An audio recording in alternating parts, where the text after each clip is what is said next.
Good morning, Robbins Church. This is Lisa Campbell. Just for a brief background, I started attending Robbins when I was in the fourth grade.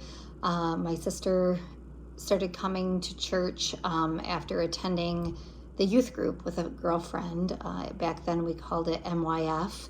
And soon after that, our family followed and have been attending Robbins Church ever since. In 1994, I married my husband Brett at Robbins, and then in 2006, we had our son Clark, and he was baptized at the church and has been raised and with a hand from all of you, and growing him and raising him in our church family has been an important part of our lives together. I graduated from high school from Eaton Rapids in 1991 and proceeded to go on to nursing school after that. And in 1997, I graduated from nursing school and started my career as a nurse at McLaren Greater Lansing, formerly known as Ingham Medical Center, and several other names along the way. But so that's kind of my background and where I'm coming to you from. Judy asked me to speak today on the pandemic and how my faith has grown and changed during this time. And that's kind of the direction I'm going to take with this. My position in the hospital as a nurse is a float nurse. So what that means is every day I come to the hospital and I'm not sure where I'm going to work. I get my assignment and it could be anywhere from post-open heart to pulmonary medicine to strokes or anything in between. So I like that because it gives me lots of variety and it keeps me fresh in my skills, but it also gives me a chance to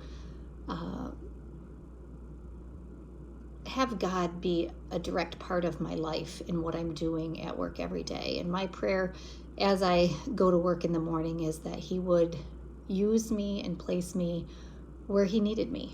And so no matter what happens in my day, I can reassure myself that this is what God had planned for me today. And this is where He needs me to be His hands and feet. So that's kind of how I run my day and get started. So the other thing that I like to remind myself is I can do all things through Christ who strengthens me, as it says in Philippians 4:13. And sometimes I have to remind myself of that more than other times. And during this COVID time, I have chanted that a few times. So the big question that we come to is, where has Jesus been during this pandemic? And how have I felt His presence? And where has He been during all these crazy times? So let's start with COVID. What is COVID? Well, COVID is a virus, and that causes inflammation, and it can be systemic inflammation throughout the whole body. When it affects the lungs, you have an increase in your oxygen demands. It makes you cough from all the inflammation in your lungs. And if you don't do good breathing and good coughing, it turns into pneumonia. It also causes inflammation systemically in your muscles, which then causes you to have generalized body aches, headaches, because there's pressure in your sinuses. And a lot of times people don't feel good and they hurt, and so they lie around. And the complications of lying around is developing pneumonia and blood clots. With your GI system, what comes with it is nausea, vomiting, and diarrhea. What those things lead to is dehydration. And dehydration causes you to have low blood pressure, causes you to pass out and fall.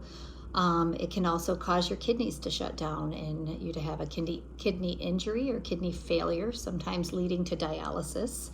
With low volume from dehydration, you can have a heart attack. And we've seen complications from that.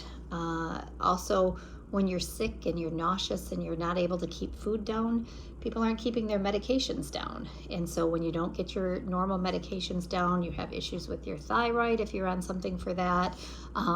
Your diabetes can be a big problem, and your blood pressure and your heart can suffer from this. And we also see lots of complications with diabetes and inability for people to manage their blood sugars as they're not able to maintain their hydration and their nutrition. So how do we treat COVID when someone comes into the hospital?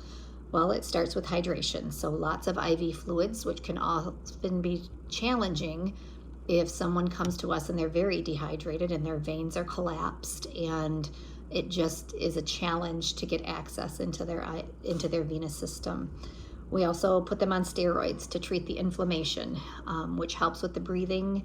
It helps with the aches and pains, but it comes with its own set of complications. If the inflammation has developed into a pneumonia, then we treat with antibiotics, and we also then supplement oxygen as needed. So how does it transmit? This might be old news for many people, but just so we're all on the same page, it's transmitted through droplets. So if it's anything, secretions from your nose or your mouth, or it can transmit through fecal matter and through the stool and all the diarrhea that's happening. So that is how we send it from one to another. And when we're talking about washing hands and not touching your face and not putting your fingers in your eyes, that's why. That's how we transmit the COVID virus. So then we come into who is affected the most by this virus. Well, the people that are affected the most are those that are living in congregated living situations, such as nursing homes, prison systems, close area where there's several people living in the same household. That transmission seems to happen more in those areas. So when we started this, our hospital census, so back in March of 2020, we really kind of shut things down and we prepared for this crisis. So what did that mean? We canceled all of our elective surgeries, all of our scheduled surgeries, and we prepared for a crisis. Our census was down. We didn't have the numbers to start with in March and April of 2020 that were predicted, and the COVID temporary hospitals that were set up, and it seemed like it was an overreaction to what was happening. But why did we not have the high census? Well, it wasn't because we weren't having patients with the virus. We weren't having our other patients in the hospital because we had canceled all of those surgeries. So our normal influx of patients weren't there. Not to mention the nationwide fear of coming to the hospital. People weren't coming into our hospital for normal things that they would. We didn't see your chronic pain situations. We didn't see people coming to our emergency room using it as a primary care office because there was a fear. There was a fear of being contaminated with the virus. So we sat pretty okay in March and April. And then in May of 2020, we returned to our normal surgical schedules and our normal procedures and heart caths and all of the preventative medicine things that we normally do, colonoscopies and stress tests and things that we do to catch things early. And many of those tests lead to hospitalizations when you catch something. So that's a population of patients that we started seeing again. Plus a lot of our surgeries that came in and started happening that had been postponed were kind of challenging because some of them had waited. So their length of time needing to be in the hospital increased. And then we ran into problems being able to discharge our patients.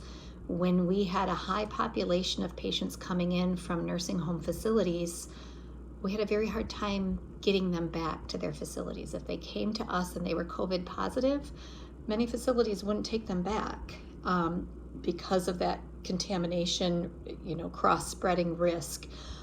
During those times, there was a lot of unknown on how this would be best managed. So that was a struggle with us in the hospital. Then we also had patients that came from home and they were very sick and deconditioned. And when they were ready to leave the hospital, their family was afraid to take them home. And so they wanted them placed in a nursing home or in a rehab center.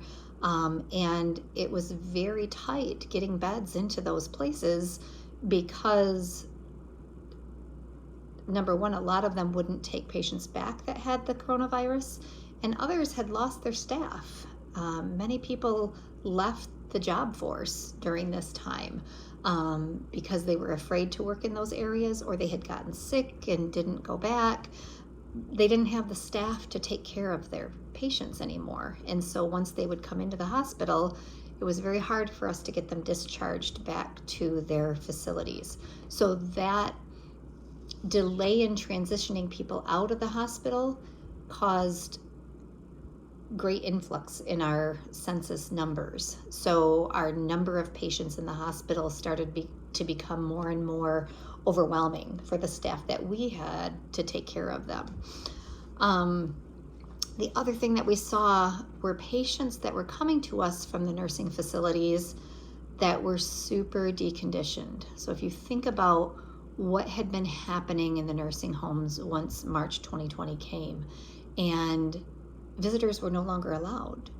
And so you had loved ones that were in facilities that you weren't able to see, and you couldn't lay your eyes upon them to see how was their conditions changing, and you were relying on the staff to be able to communicate that to you, and they're running at a level where they don't have a lot of time to give updates on the telephone. And if your loved one didn't have the ability to talk on the phone, or maybe it was confused, you had a huge disconnect of what was happening with your family in the nursing facilities. So the other thing is the patients weren't allowed to go to their dining halls to eat. Many people, that's their main form of exercise, is walking to the dining areas 3 times a day to get their meals. And they were no longer eating in a group setting like that anymore because of the risk to everyone. So then we found patients were depressed, and they were what we call failure to thrive. They just weren't getting the nutrition and doing the things that they needed to do to stay healthy. So by the time they came to the hospital, they were in really bad shape. And we're talking the elderly community, maybe dementia, lots of different what we call comorbidities or other health conditions going along with the fact that they now have COVID. So then in the hospital setting, what that equals for us is we're trying to paint a picture of what does your loved one look like as they rolled through our door, and how sick are they, and what is their chance of survival from this, and what is the quality of life going to be like after this situation, whether their decrease in their oxygen demands have caused them to have a stroke or a heart attack and their heart is now functioning at a lower percentage, and just trying to give someone a description of their loved one that they haven't laid eyes on in 60 days. That's really challenging. And the things that we were putting patients through, when as a caregiver, we knew the outcome was very poor. And some of the things that we do to try to get nutrition back into somebody, or keep them hydrated, and when they're confused and they don't understand where they are and they're trying to get out of bed and take their IVs out, then how do we keep them safe? And how do we keep them from falling while in the hospital, and keep them from removing their IVs in the equipment that we need to keep them safe? And many of our patients were on high levels of oxygen in their confused state, which comes into one of the things that we do to deliver the oxygen is called BiPAP. And it's a big mask that straps onto your face, like all the way around here, and it's strapped on like a CPAP machine many of you have seen before, only it's much more forced air going in. And if you're claustrophobic at all, or you're a little confused to start with, it's overwhelming and it's scary. So then what happens? Well, what happens is they take it off, and it doesn't do them any good, and their oxygen levels go worse. So then we're dealing with, how do we keep the equipment on this person? And that comes into restraints. And you end up having conversations with the family about, in order to provide care, I'm going to have to restrain your loved one to force this treatment onto them. And sometimes that's super scary for our elderly, and nobody wants to be tied down. So as a caregiver, you struggle with, what am I doing? What am I doing? And am I torturing someone? Am I helping them get better? Where are we? And in non-pandemic times, this would be when I would have the family be at the bedside and see what's happening and be a part of what's happening, and maybe be able to sit there and spend the night with their loved one to reassure them that they're okay and we're going to keep them safe and we don't have to tie them in bed. But during the pandemic, that wasn't an option. I couldn't have visitors coming in to these high-risk areas where we're then going to transmit this to you. And if your mom is 90 years old and been living in a nursing home, how old do you think her children are? You're looking at the 60 to 70-year-old population that has some risk factors of their own, and it's not safe for them to come into that environment. So really, the challenge of caring for our patient population during these times and keeping them safe, and compassionately treating them, was a challenge. And it led us to have a form of nursing like never before. And I can't tell you how many conversations I had over the phone about end-of-life decision making, and how hard is that to make decisions for someone when you can't see them and you haven't been with them, and you're relying on the person on the telephone describing what's going on and making those choices without ever seeing your loved one. And that's what was happening at the beginning of this pandemic, when maybe the numbers weren't all that high to start with, but the care and what we were doing in the hospital was scary. It was scary and it was heartbreaking, and we struggled. We struggled a lot with maintaining our emotional state and burning out. I had lots of nurses burning out and just saying, I just can't do this anymore. I can't do this. I can't do this all day and then go home and be a teacher to my kids and do all the homeschooling and figure out how to run my household during these times, and then come in and leave here physically and emotionally drained and have nothing left to give to my family. So supporting one another during this time has been a challenge as well. So how did I, Lisa, get through the pandemic, and how did that change me as a nurse, and what did that do with my faith? Well, I'd like to share with you some texts that I have here, and these are from Judy Hariff. And when I say I've grown up at Robbins Church, and the members of my church family have just given me the foundation of my faith and shown me what it is to be Christ-like. Just listen to the support that I have from our church. March 29th, 2020.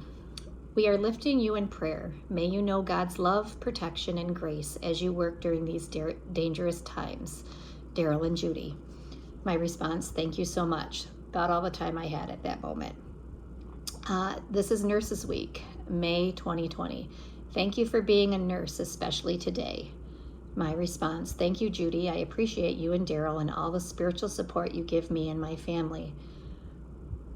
Would you be able to pray for the families of our patients? They're having to drop their loved ones off and are not able to see them, and oftentimes my patients are too sick to talk on the phone with them once they get here. We are trying to FaceTime with patients and families as much as possible, but few of my elderly population have the technology at home to be able. It's heartbreaking to have families separated during these scary times. Judy's response, prayers are starting. May you feel strength through your faith. My response to that, thank you. Never have I felt stronger that I am exactly where God needs me to be. May the 8th, just a couple days later. Please, I sent this to Judy. Please pray for Michael and Patricia and their 88-year-old mom, Frances. I'm sitting with her now as she passes, so she's not alone. They have not been able to see her since March 12th. Judy's response, may the peace from God continue to comfort all of you. Another text, I don't have the date on this one, I'm not sure what it came. Praying for your emotional and physical strength. We know God is with you. Thank you, Judy. Oh, this was when church resumed.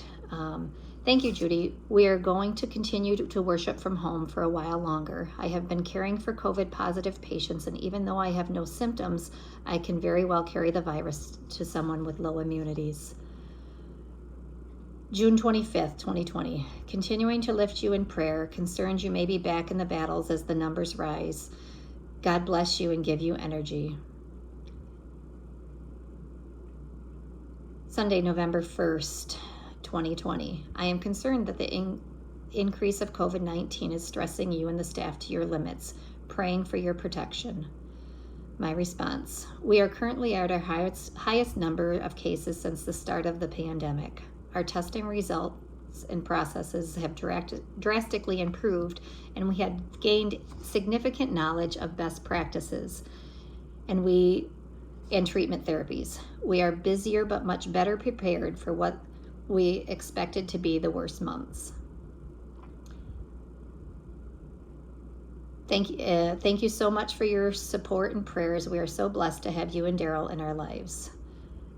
So, what does it mean when you're overwhelmed and you have someone support you in this way?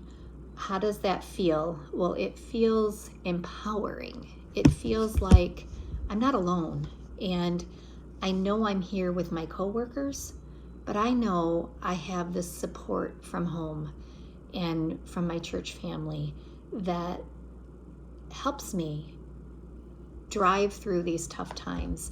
And how blessed am I to have my Robbins family and to feel that love.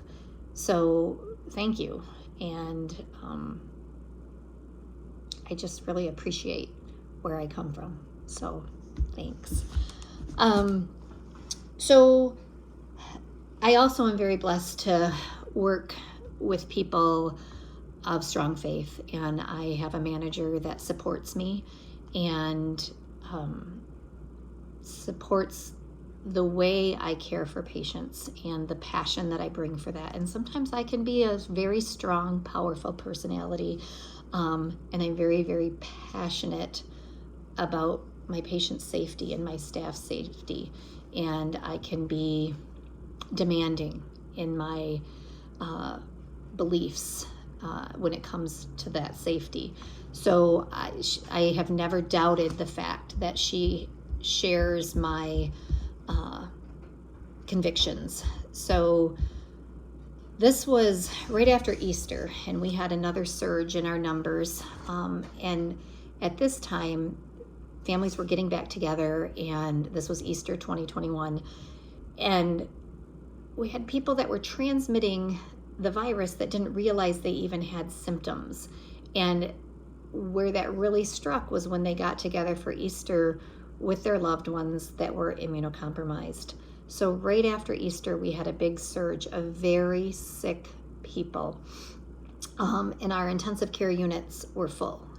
And So we did everything we could on the floors to not have to send them to the intensive care, because I didn't have any ventilators. I didn't have the equipment to help these people, but they were to the point, and we knew enough that if we put them on life support, chances of them coming off were very slim. So we were working very hard and diligently to do everything we could to keep them off the breathing machines. So this was a text to my manager on April 9th. Can you please send prayers to 4 South? I need more Jesus to help my patients. We need some divine intervention if we don't get some intensive care beds soon. And her response, yes, I will pray right now. And sometimes that's all I can ask for, because I know that's all we have in some of these situations. And sometimes that's all you need. And I came out of a room after receiving that text, and sitting out in the hallway was a Catholic priest right outside of the room, and he was waiting to go into the room next door to give last rites to a patient. And I'm like, oh my gosh, like, have you been here very long? And he goes, well, I'm just waiting to see one of our parishioners, and I see how crazy busy it is here, and I was just sitting here praying for you all. And tears just start, like, when you're at your end and you feel like there's just no more to give and you don't know what else to do, and there's God. There's him sending you someone saying, I am with you. I will not forsake you. You are not alone, and we will continue to battle this together. So one more example of where was God during this pandemic. That night when I left work, I was in tears of frustration, feeling like I wasn't enough. It's hard for me to lose control of a situation. Just as I would fix and stabilize one patient, another one would break. And I kept turning it over to God and saying, I can't do this alone. You're with me. But at the end of the day, I just felt like I wasn't enough. I felt like these patients are so sick. What are we going to do? So even though I have a strong faith, I also have a huge need to fix and to care for. And there's some situations that I just can't fix, and I have to turn it over and leave it there. But I kind of tend to try to take the reins back after I give something up to God.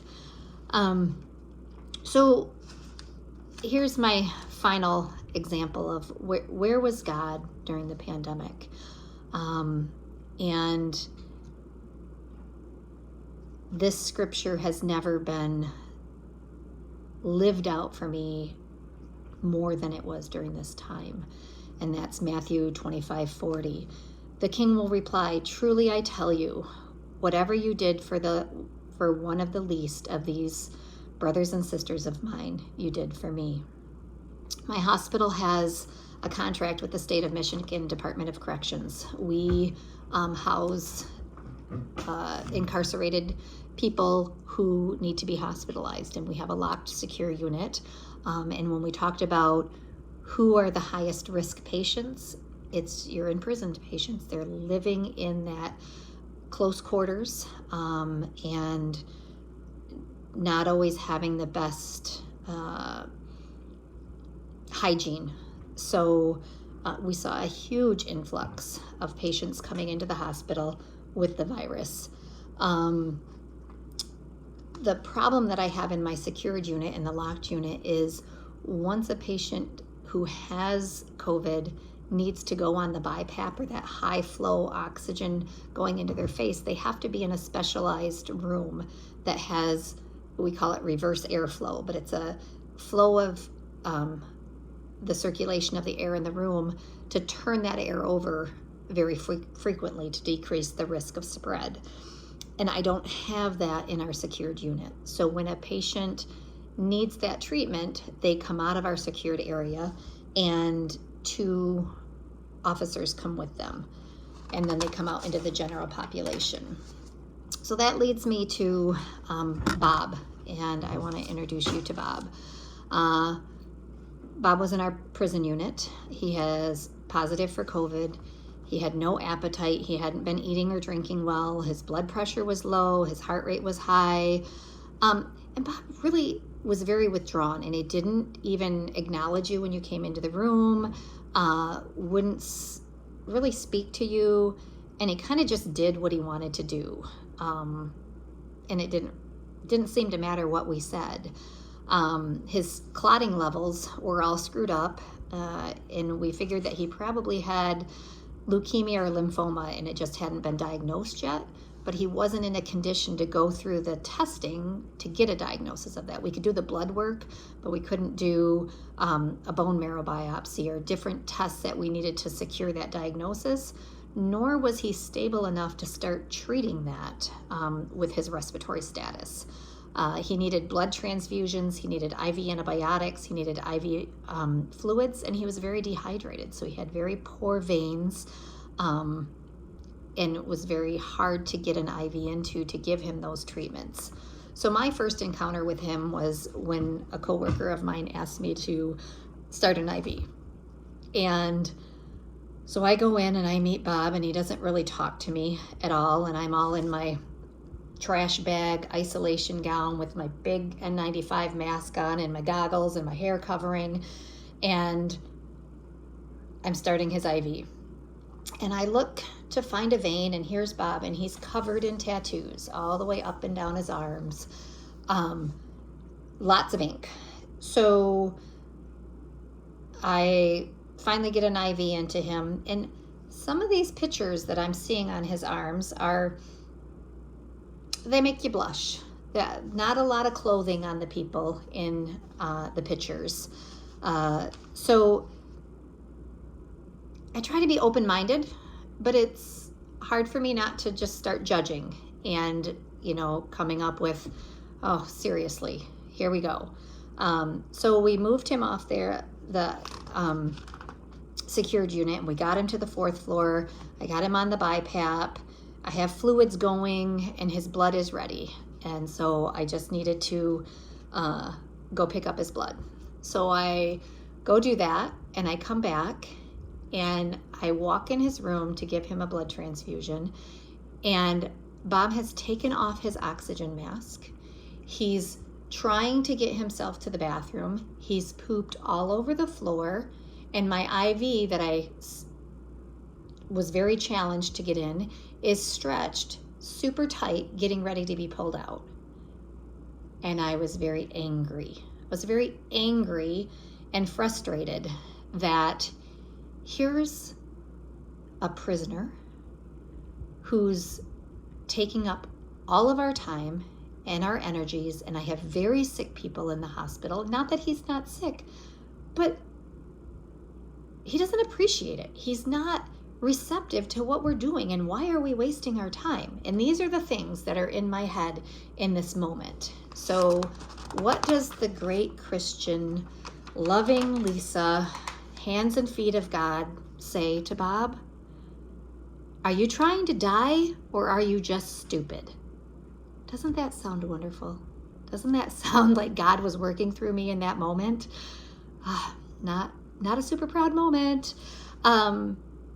But I got a response out of him, and he looked at me and he's like, I can't hear what you've been saying. I can't hardly hear. I don't have hearing aids. There's all this noise from the circulation in here, and I can't see your mouth moving with that mask on, so I can't even hardly read your lips, and everything you say is muffled. So I have no idea what you've been saying to me, but I'm not stupid. I'm like, oh, well, you heard that. So it set me back. It set me back and made me take a breath.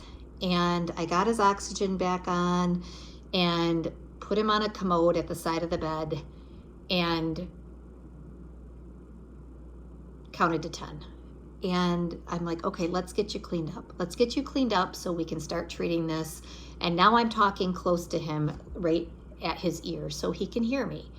And I started to give him a bath and get everything cleaned up, and he's sitting on the stool, and it's mortifying. It's mortifying to a man to sit on a potty chair next to their bed and move their bowels while a woman is in the room. And I'm aware of that, and I'm sensitive to that most times.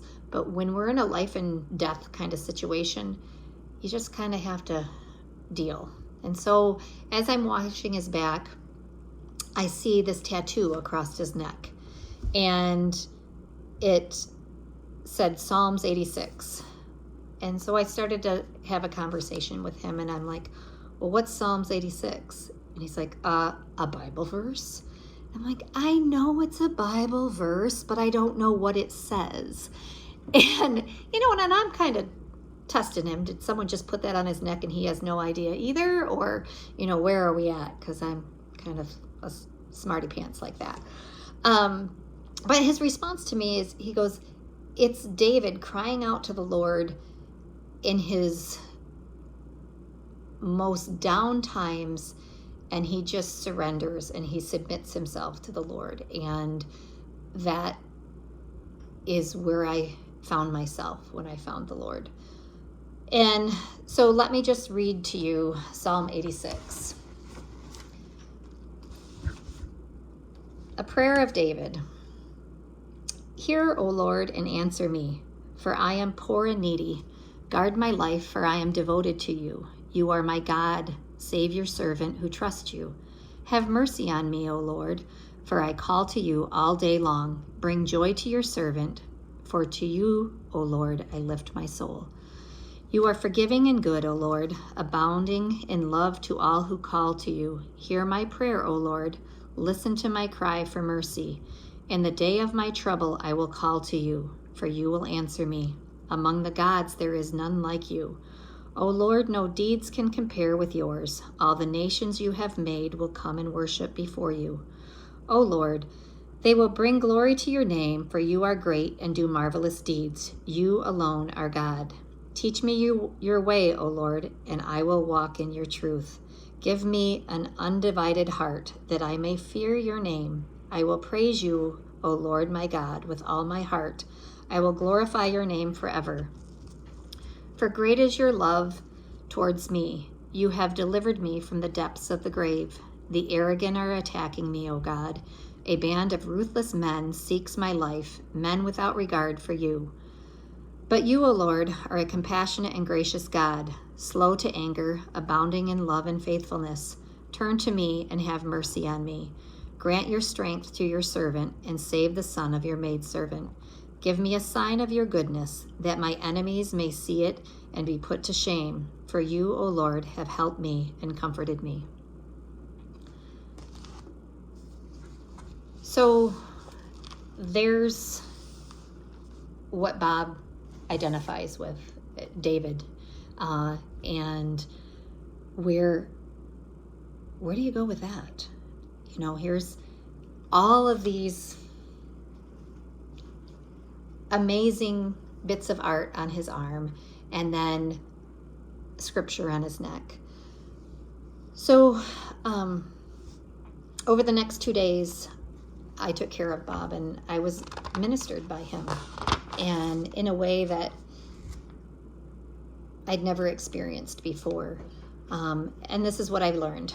Bob was serving a life sentence for murder. He grew up with an addicted mom who had many men in her house, and he had never heard of God.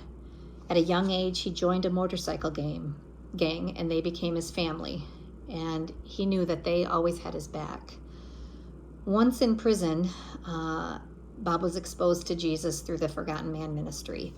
Bob loved and befriended Jesus because Jesus was a sincere and humble man. He told me, Jesus hung out with sinners like me. He was real and not pompous. And that's what connected with him. Bob led daily Bible studies in his cell at the prison. When I asked him, what curriculum do you use in your Bible studies? Have you used Lee Strobel, or have you ever heard of Adam Hamilton? He looked at me like I was stupid, and he said, in our Bible studies, we use the Bible. I laughed. He goes, we study the Bible. We don't have curriculum. And I'm like, oh, okay. He goes, we just take turns reading the Bible if you know how to read. And then we discuss as it comes up. So whoever's reading, if they come to something that they feel needs some discussion, we stop and discuss it. Or if anybody else wants to talk, we do that.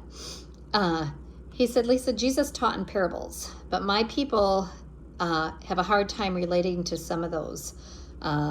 They were written for farmers, and we don't really relate to sowing seeds. But the woman at the well, now do you know about the woman at the well, Lisa? And here's where you got to get ready for the prison translation of the Bible. Lisa, do you know the story of the woman at the well? I'm like, yeah, I do. She was living in sin. In Sunday school, they called it promiscuous, I think was the word that was used. And Bob says to me, come on, she was a whore. I'm like, oh, really? He goes, let's not sugarcoat the scripture. My people understand and can relate to Jesus hanging out with prostitutes and calling them out on their actions. How about Ruth? And I'm like, Ruth? What about Ruth? He goes, Ruth was sold by her mother-in-law to Boaz. And I replied, no, she just went to him and laid down at his feet. And he's like, what do you think she was doing there? I'm like, so hadn't really experienced scripture like I did through Bob. Normally, I use the NIV version, sometimes the Message, maybe the Way if I'm struggling to understand something, but I'd never really encountered the incarcerated translation. It was pretty unforgettable. So over the next few days, Bob continued to deteriorate despite everything that we were doing.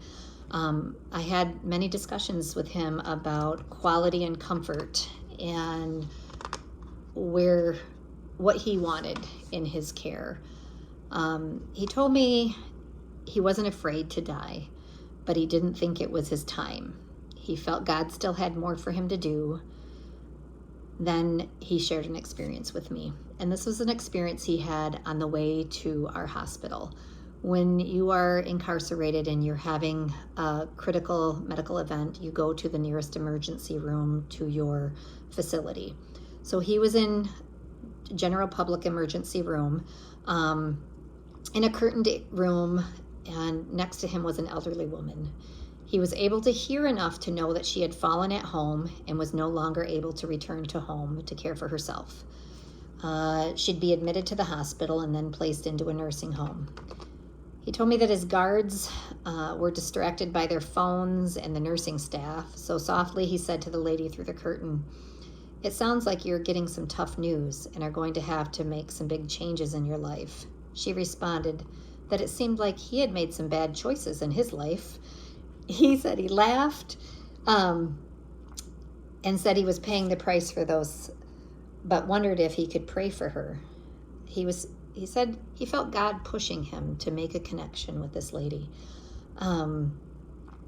She agreed, and he truly felt that God was able to use him in that moment to minister to this lady. As he continued to decline and that Bob ended up in the intensive care unit, we were able to arrange for an end-of-life phone call between him and his wife. And during his time in the intensive care, he continued to minister to our nurses, our respiratory staff, and our doctors while down there. And 2 days later, he passed. His faith and his friendship with Jesus touched our frontline staff when we needed it the most. And who would have thought that that would come from someone serving a life sentence for murder? So for me, where has God been during the pandemic? He's been right next to me the whole way. So as I was reading through some scriptures before putting this together, I came across Psalm 62. And sometimes I tend to ask. I ask and I talk, and I think I listen, but do I really hear? And this is what I read. One thing God has spoken, two things I have heard, that you, O God, are strong, and that you, O Lord, are loving. How blessed are we to have a loving God that is with us all the time. Thank you.